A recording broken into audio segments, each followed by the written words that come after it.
Hey everybody, welcome to my cave again. A couple weeks ago I did a video, 257 Roberts, shooting it out of a kimber, getting it ready to go elk hunting, 117 grain Hornady round nose, fantastic little bullet. Well, that hunt is water under the bridge. I'm going to tell you a little bit.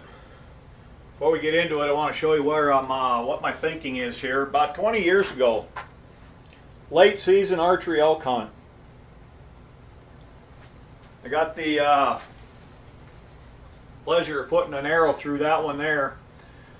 Come up on a herd of them, spikes, raghorn bulls, small bulls, kind you don't want to shoot. What do? Biggest cow in the bunch.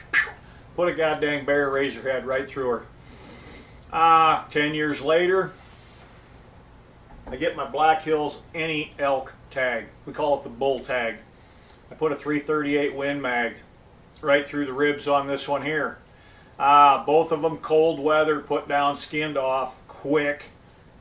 Meat was cooled rapidly.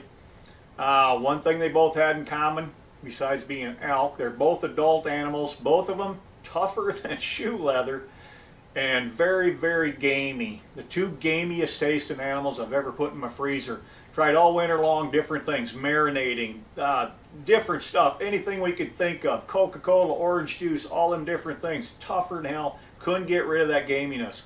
Come springtime, cleaned the freezer out, took it to the locker, had it ground up, made into summer sausage, bologna, pepper sticks, stuff you could eat.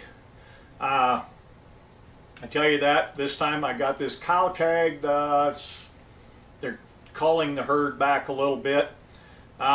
Elk tags in South Dakota are not easy to get. It's probably my last one. I'm not going to have another gamey. I'm going to get some good eating meat off this. I'm looking for a 1.5-year old elk, 2.5. When they get about so old, it's hard to tell the difference of them. The young ones are pretty easy. I ended up taking 2 shots of 2 different elk. Let's go. When we'll wake up, we're going to be 300, 400 miles west here as the crow flies in the Black Hills, South Dakota. Come on along, show you what happened. Hey, here's a wide spot in the road halfway up the mountain. I think we're around 4,000 foot elevation. Where we're going to be hunting 65, 6,800. Looks a lot like this right here though. Gorgeous, gorgeous piece of real estate out there. Black Hills, South Dakota. One more time. These elk anyway. The daytime they go out here in the forest. They look for these hollows just like this one here. They'll sit down here in these little opens. Gorgeous little piece. I'm going to try to shoot in on you over there.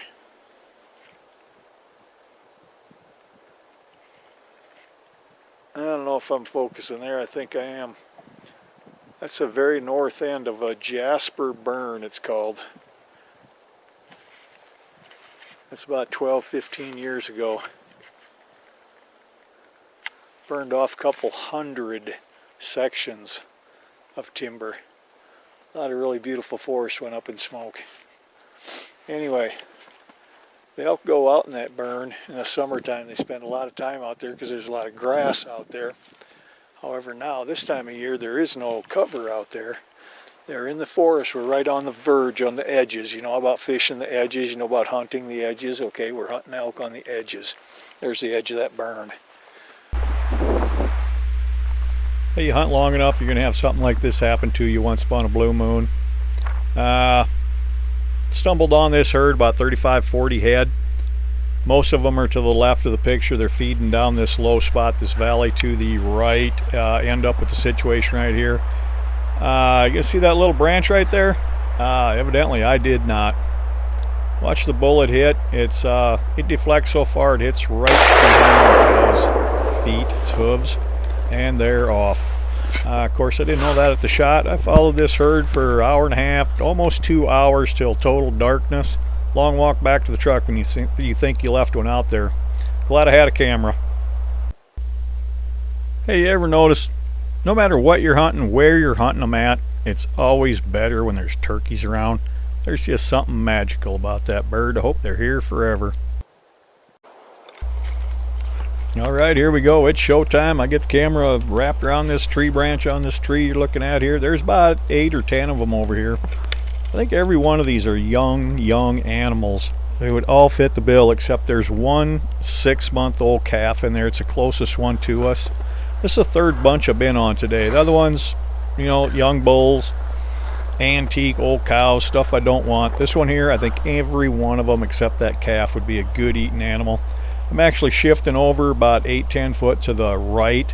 I'm going to take this animal that's to the far right from just coming out of the view right there. Then it kicks in like, wait a minute, I wanted a 1.5 year old animal, the one far left. That's the one we're going to do.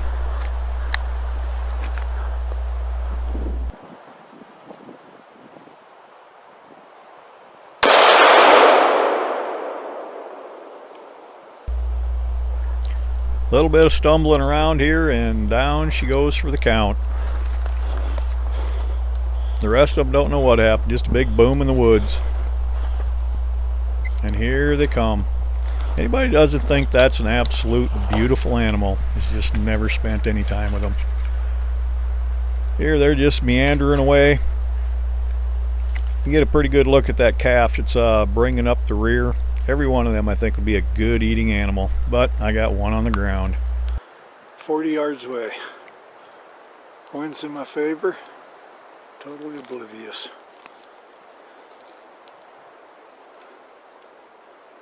Count is one short.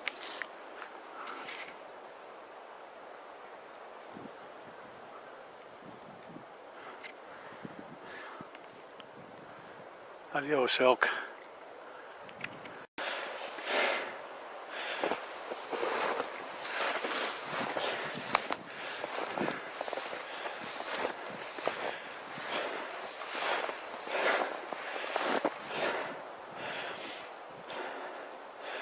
One shot, a little farther back than I would really liked.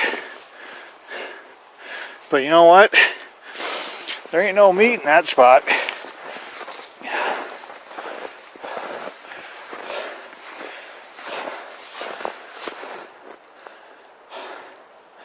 She basically went down right on the spot.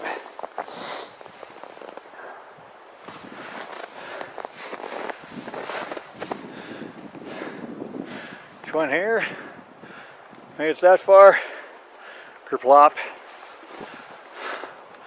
Through the timber, I guessed it at 100 yards. Not a hell of a long ways, maybe 125 would be more like it.